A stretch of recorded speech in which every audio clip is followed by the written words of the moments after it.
100 கோடிக்கும் அதிகமான மக்கள் நல்வாழ்வு திட்டங்கள், 17,000த்திற்கும் அதிகமான பயனாளிகள். திருநெல்வேலிக்கு வந்திருக்கிறார் துணை முதல்வர் உதயநிதி ஸ்டாலின். இன்னும் சற்று நேரத்தில் தொடங்க இருக்கும் திருநெல்வேலி அரசு மருத்துவக் கல்லூரி மைதானத்தில் நடைபெற இருக்கும் பொதுமக்களுக்கு நலத்திட்ட உதவிகளை வழங்கும் விழாவில் கலந்து கொண்டு சிறப்பிக்கிறார்.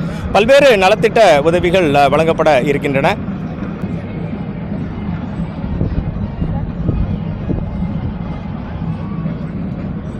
தமிழ்நாடு துணை முதல்வர் உதயநிதி ஸ்டாலின் திருநெல்வேலி, தென்காசி, கன்னியாகுமரி, தூத்துக்குடி மாவட்டங்களில் 3 நாள் சுற்றுப்பயணமாக இன்று நெல்லை வந்திருக்கிறார். ஆயிரக்கணக்கானோருக்கு நலத்திட்ட உதவிகளை வழங்கி முடிவுற்ற திட்டப்பணிகளை திறந்து வைத்து இன்னும் சற்று நேரத்தில் பொதுமக்களிடம் உரையாற்றுகிறார். தமிழ்நாடு துணை முதல்வர் தமிழ்நாடு முழுவதும் ஒவ்வொரு மாவட்டமாக சுற்றுப்பயணம் மேற்கொண்டு அரசு விழாவில் பங்கேற்று நலத்திட்ட உதவிகள் வழங்கி வருகிறார். அந்த வகையில் திருநெல்வேலி மாவட்டத்திற்கு தற்போது வந்திருக்கிறார். நெல்லை வரும் அவருக்கு திருநெல்வேலி மாவட்ட எல்லையான கங்கை கொண்டானில் மத்திய மாவட்ட திமுகவின் சார்பில் உற்சாக வரவேற்பு சற்று முன் அளிக்கப்பட்டது. தற்போது திருநெல்வேலி பாளையங்கோட்டையில் அமைந்திருக்கும் அண்ணா விளையாட்டு அரங்கை பார்வையிட்டுக் கொண்டிருக்கும் அவர் அரசு நலத்திட்ட உதவிகள் வழங்கும் விழா நடைபெறும் திருநெல்வேலி அரசு மருத்துவக் கல்லூரி மருத்துவமனை மைதானத்திற்கு தற்போது வந்து கொண்டு இருக்கிறார். இன்று இந்த அரசு விழாவை முடித்துக்கொண்டு இரவு 7 மணிக்கு திருநெல்வேலி கேடிசி நகர் பகுதியில் இருக்கும் தனியார் திருமண மாளிகையில் உதயநிதி ஸ்டாலின் அங்கு திருநெல்வேலி, தென்காசி, தூத்துக்குடி, கன்னியாகுமரி மாவட்ட இளைஞர் அணி உள்ளிட்ட அனைத்து சார்பு அணிகளின் அமைப்பாளர்கள், துணை அமைப்பாளர்களுடன் கலந்துரையாடுகிறார். இன்று இரவு நெல்லையில் தங்குகிறார். நாளை காலை தென்காசியில் நடக்கும் அரசு விழாவில் பங்கேற்கும் துணை முதல்வர் உதயநிதி ஸ்டாலின் ஆயிரக்கணக்கான ஏழை எளியோர்களுக்கு அரசு நலத்திட்ட உதவிகளை வழங்கி முடிவுற்ற திட்டப்பணிகளை தொடங்கி வைக்கிறார். பின்னர் அங்கிருந்து சங்கரன்கோவில் செல்லும் துணை முதல்வர் பல்வேறு நிகழ்ச்சிகளில் பங்கேற்கிறார். அங்கிருந்து திருநெல்வேலிக்கு மீண்டும் புறப்படும் துணை முதல்வர் நாளை மாலை 3 மணிக்கு புதிதாக கட்டப்பட்டுள்ள வள்ளியூர் அரசு மருத்துவமனையை திறந்து வைக்கிறார். விழாவில் சபாநாயகர் அப்பாவு மற்றும் உள்ளாட்சி பிரதிநிதிகள் அனைவரும், எம்பி, எம்எல்ஏக்கள், உள்ளாட்சி பிரதிநிதிகள் பங்கேற்கின்றனர். தொடர்ந்து அங்கிருந்து நாளை கன்னியாகுமரி மாவட்டம் செல்லும் துணை முதல்வர் உதயநிதி ஸ்டாலின் அங்கு பல்வேறு நிகழ்ச்சிகளில் கலந்து கொள்கிறார்.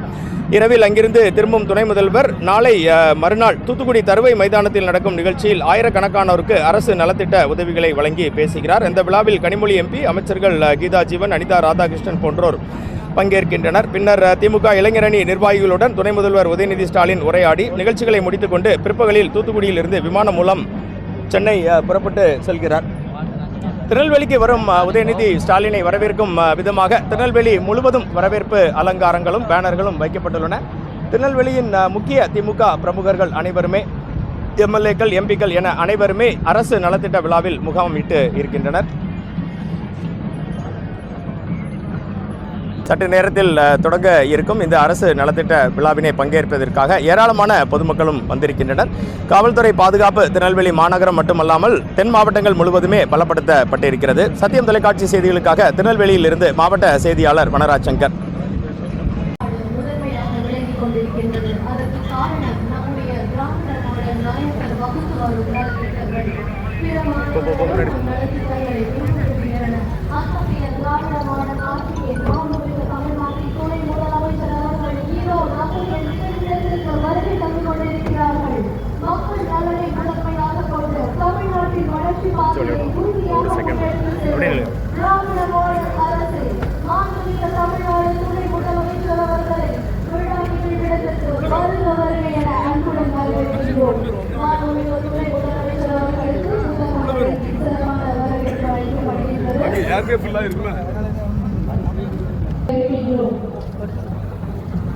மக்களின் வாழ்வாதாரத்தை உயர்த்தவும், இளைஞர்களின் எதிர்காலத்தை வலுப்படுத்தவும், பெண்களின் முன்னேற்றத்திற்கும் சமூகத்தின் அனைத்து தரப்பினரும் சமமான வாய்ப்புகளை வழங்கவும் தொடர்ந்து பல்வேறு நலத்திட்டங்களை செயல்படுத்தி திராவிட மாடல் அரசு தமிழ்நாட்டை முன்னேற்றத்தில் புதிய உயரத்திற்கு கொண்டு சென்று கொண்டிருக்கிறது. அந்த திராவிட மாடல் அரசு, அத்தகைய திராவிட மாடல் அரசின் மாண்புமிகு தமிழ்நாட்டின் துணை முதலமைச்சர் அவர்களை அன்புடன் அழைக்கின்றோம். ஊரக வளர்ச்சி மற்றும் ஊராட்சித்துறை சார்பாக கலைஞரின் கனவு இல்லத்தினை பெற்றுக் கொள்வதற்காக மனைவி பேச்சியம்மாள் அவர்கள் அவர்களை தொடர்ந்து சாந்தம் கிருமோதயா மகளிர் சுய உதவி குழு உறுப்பினர்களை மேடைக்கு வருமாறு அன்புடன் அழைக்கின்றோம். தமிழ்நாடு மாநில ஊரக வாழ்வாதார இயக்கம் சார்பாக வங்கிக் கடன்களை பெற்றுக் கொள்வதற்காக சாந்தம் கிருமோதயா மகளிர் உதவி குழு உறுப்பினர்கள் தற்போது மேடையில்.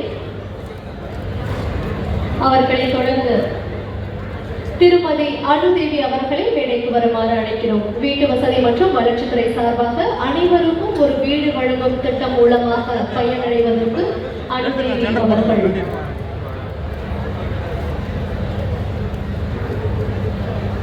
இப்போது அனுதேவி அவர்களை மேடைக்கு வருமாறு அழைக்கிறோம். அனைவருக்கும் வீடு வழங்கும் திட்டம் மூலமாக பயனடைவதற்காக அனுதேவி அவர்கள் தற்போது மேடையில்.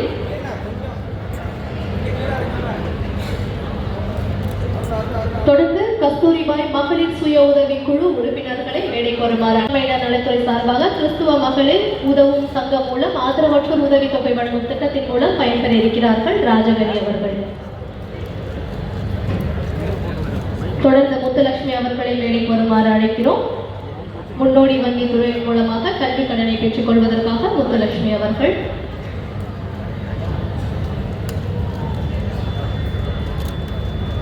தொடர்ந்து ஆறுமுகம் அவர்களை மேடைக்கு வருமாறு அன்புடன் அழைக்கிறோம். வேளாண் பொறியியல் துறை சார்பாக வேளாண்மை இயந்திரமயமாக்கல் துணை இயக்க திட்டம் மூலமாக உழுவை இயந்திரம் பெற்றுக் கொள்வதற்காக திரு ஆறுமுகம் அவர்கள்.